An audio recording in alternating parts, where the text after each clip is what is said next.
Viewers, প্রদীপ ভট্টাচার্য মার্কিন যুক্তরাষ্ট্রের new York থেকে সকলকে সুস্বাগতম। আশা করি দেশে বিদেশে যে যেখানে আছেন সুস্থ এবং নিরাপদে আছেন। আজ এ পর্বে আমি মানুষকে সর্বোচ্চ আসনে বসাতে যাচ্ছি।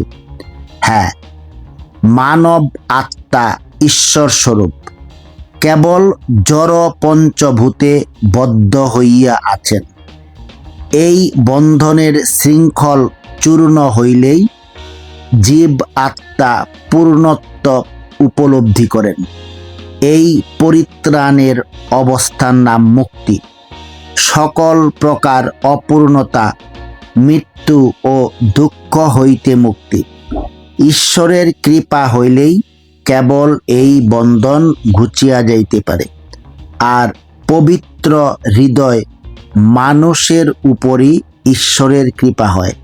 অতএব পবিত্রতাই ঈশ্বরের কৃপা লাভের উপায়। কিভাবে তাহার করুণা প্রকাশিত হয়? শুদ্ধ বা পবিত্র হৃদয়েই ঈশ্বর নিজেকে প্রকাশিত করেন। সেই নির্মল বিশুদ্ধ মানুষ ইহ জীবনেই তার দর্শন লাভ করেন। তখনই কেবল হৃদয়ের সকল কুটিলতা চলিয়া যায়, সকল সন্দেহ বিদূরিত হয়। ইহাই ধর্মের মর্মকথা, ইহাই ধর্মের প্রাণস্বরূপ। ধর্ম কেবল মতবাদ ও পুঁথি বিচার লইয়া থাকিতে চায় না। সাধারণ ইন্দ্রিয় অনুভূতির পারে যদি অতীন্দ্রিয় সত্তা কিছু থাকে, মানুষ সাক্ষাৎভাবে তার সম্মুখীন হইতে চায়। যদি তাহার মধ্যে আত্মা বলিয়া কিছু থাকে, যাহা আদৌ জড় নয়, যদি করুণাময় বিশ্বব্যাপী পরমাত্মা থাকে, মানুষ সোজা তাহার কাছে যাইবে, অবশ্যই তাহাকে দর্শন করিবে, তবেই তাহার সকল সন্দেহ দূর হইবে।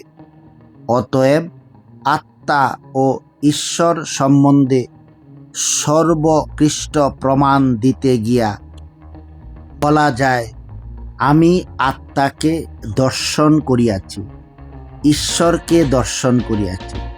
সিদ্ধি বা পূর্ণত্বের ইহাই একমাত্র নিদর্শন। কোনো মতবাদ অথবা বদ্ধমূল ধারণায় বিশ্বাস করার চেষ্টাই মানুষের মধ্যে নিহিত নয়। পরোক্ষ অনুভূতিই উহার মূল মন্ত্র। শুধু বিশ্বাস করা নয়, আদর্শস্বরূপ হইয়া যাওয়াই জীবনের পরম ধর্ম।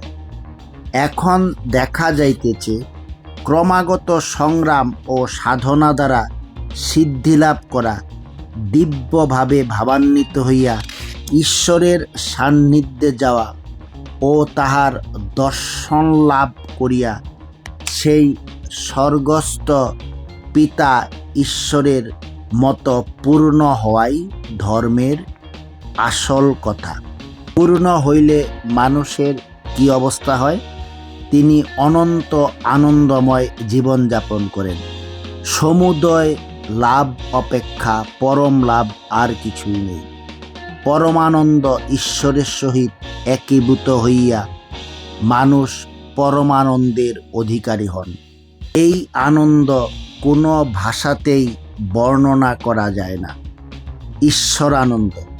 সকলেই এই অফুরন্ত আনন্দের অংশীদারী হন, এ কামনাই রাখছি। আজ এ পর্যন্তই। অন্য কোনো টপিক নিয়ে আপনাদের সামনে আবার হাজির হব। সকলে ভালো থাকুন। প্রদীপ ভট্টাচার্য, মার্কিন যুক্তরাষ্ট্র, নিউ ইয়র্ক।